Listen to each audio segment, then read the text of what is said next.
Alright, y'all, I made it. Another work day. Now I'm at the gym, about to record for a minute. I'm going to continue where I left off, kind of backtrack just a little bit.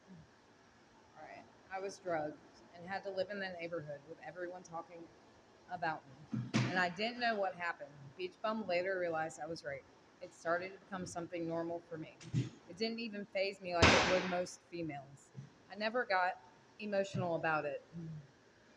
For that matter, that wasn't much I got emotional about. Before too long, I got used to Beach Bum leaving me alone at the house for 3 days at a time, with no power, dope, and no food. I ended up meeting the neighbors that moved into my old place,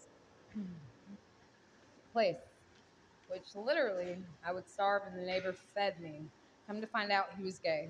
I would never have known it if it weren't for every time I would come over, he would run me off if these select three white young boys were at his house. Come to find out later on, he would get them drugged up or drunk and take advantage of them. They thought I had no idea. But then there but then we're going to call him P. Piper started to tell me all the fucked up stories of what would go down between them. It got to the point that he would get jealous of me because he thought I wanted his boys. All I wanted to do was eat his food. Truth of the matter was, I was hungry. Later on in life, I did end up hooking up with two of his boys. I was so intoxicated, it didn't make any sense. Whenever P. Piper would run me off, I had a cab driver who was another so called friend. He got me into prostitution. It was easy money. We lived in Columbus, Georgia, Fort Benning, and the military was the main source of money for most cab drivers. All the young guys wanted to get laid, so we're going to call my buddy Blackie. He was probably the whitest black man you would ever meet. He would drop me off at the hotel with another prostitute. We would literally go in a room, lay down for less than 2 minutes, and the young guys would come. You could tell they weren't getting any. We would make over $1,000 a night. Plus, the army guys would buy all the drugs and alcohol we wanted. Easy money. It was lame. I'm glad I got out of it when I did. There was one guy who, bless his heart, he couldn't get hard, and me and the three other girls would give him head for hours, and he, I guess, was embarrassed. He'd be throwing hundreds at us like every minute. So him alone, I was there for 9 minutes. I left with $800. This guy bought a few of the girls' cars, but I was a paranoid chick. I didn't stay around for too long. Plus, I was really just waiting on Beach Bum to get home with dope. That's when I realized I was codependent, not on Beach Bum, but in fact, I was in love with dope. Beach Bum and I would get in some of the ugliest arguments, and I would call his mom and rat him out, tell her everything.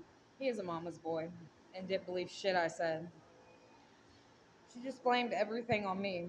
He would take motors out of anything and make sex toys for us and play a porno. And for just a few minutes, he was nice to me, just enough to bust a nut. And then it got to the point that we weren't even civil to one another. I can remember one day he sent me to go and pick up Chinese food, and he wanted Mongolian beef. The sign on the buffet said Mongolian beef. When I got back, he took the carry-out box full of food and smashed it in my face. He started beating me. I think he was coming down. I wasn't sure what that was. I was learning as I went. Now that I'm older, I understand exactly why things were the way they were.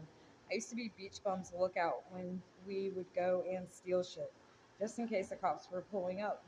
I would give him a heads up. We were back behind Kmart one night, and he broke into their shed. We ended up stealing 13 brand new lawnmowers and selling them for dope. I ran into a nice hotel. No, yeah, I ran into a nice hotel with him and stole a flat screen TV and sold that for dope too. This guy wore a wire in our house. This guy was supposed to be one of Beach Bum's good friends. He set up Dope Queen. I can remember how we found out. The Beach Bum turned around and went to the snitch's house and stole four-wheelers and a bunch of other shit. Beach Bum is loyal to the dope game. He's clean now and raising our beautiful daughter.